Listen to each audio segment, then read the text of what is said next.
I have been grateful for many things in my life. I was raised in a loving family, earned a good education, and met my husband at just 20 years old. I have always felt grateful for these things, but it wasn't until I became a mother that I learned the true meaning of gratitude. My son Rowan was born on October 10th, 2014.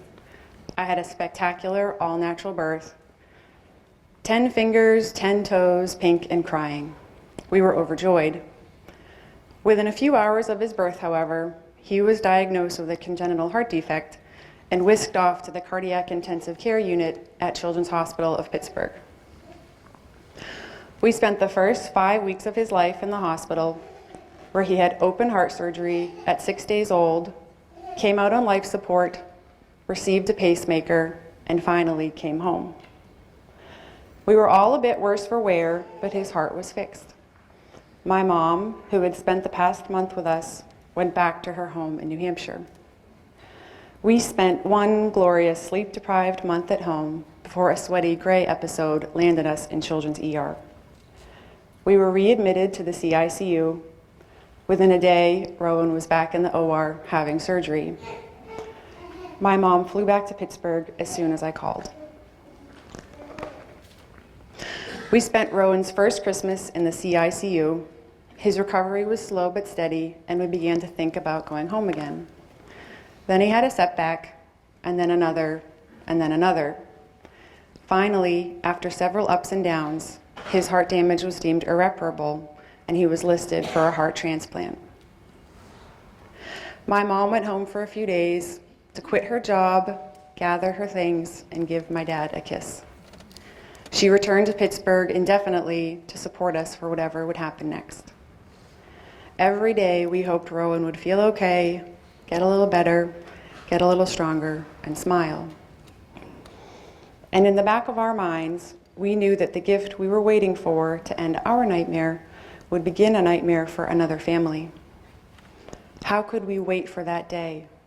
How could we rush its coming? All we wanted was for our son to live and come home. But if anyone could understand the loss of a child without actually experiencing it, it was us. We had come so close to losing him so many times. How could I be waiting for the unthinkable to happen to another family? My heart broke for the child that was spending his or her last days with their family while we waited for Rowan's gift to come. He was pretty stable for the next couple of weeks. He was on a few meds, but not on a ventilator and able to be held. Then, at the end of February, his heart function worsened and he went into multi-system organ failure. They told us he would need a ventricular assist device to keep him alive until his heart came. It was a risky surgery. He was very small and very sick. There was a 50% chance that he wouldn't survive the surgery. If he did, there was a 40% chance he would have a stroke with the device. Until that point, every night when I left the CICU, I would hold Rowan's hand and whisper in his ear, "I love you, I love you, I love you, I love you. Don't go anywhere." But on that day, as I rocked my limp and lifeless baby, yellow with the jaundice of liver failure, intubated so that his heart wouldn't have to work as hard, I whispered in his ear that I would love him just as much if he were in God's arms as I would if he were in mine. The next day came and he was still alive. We agreed to the surgery. He came back on life support, but he was alive. The next few weeks he seemed only to improve. His liver and kidneys recovered. He was taken off the ventilator. We were able to hold him and rock him and love him and wait for the call that would change everything. On April 7th, we were given the news we had been waiting for, but were still somehow surprised to hear. We had a heart. Our wait had ended. Our baby boy was being given the gift of life. The next few weeks were a blur.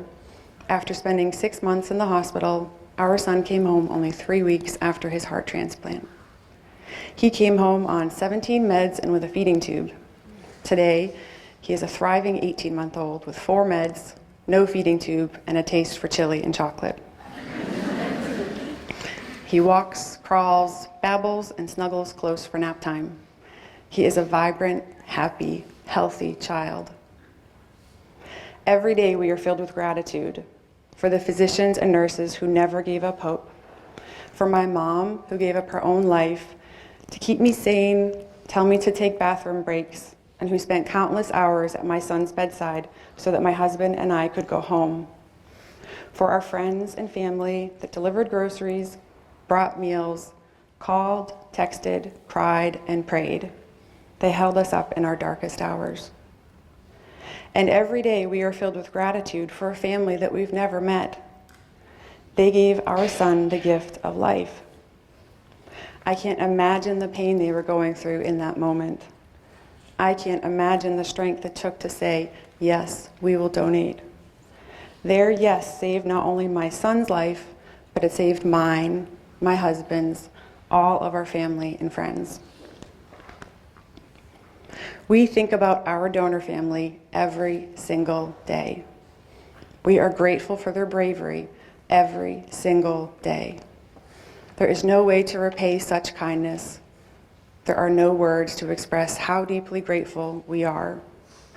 So instead, we cherish Rowan. We cherish every smile and tear. We cherish every laugh and bedtime story. We marvel at every milestone. And when he falls asleep at night, I place my hand on his chest and feel his heart beating strongly. And I feel happy and sad and hopeful all at once. And I feel grateful.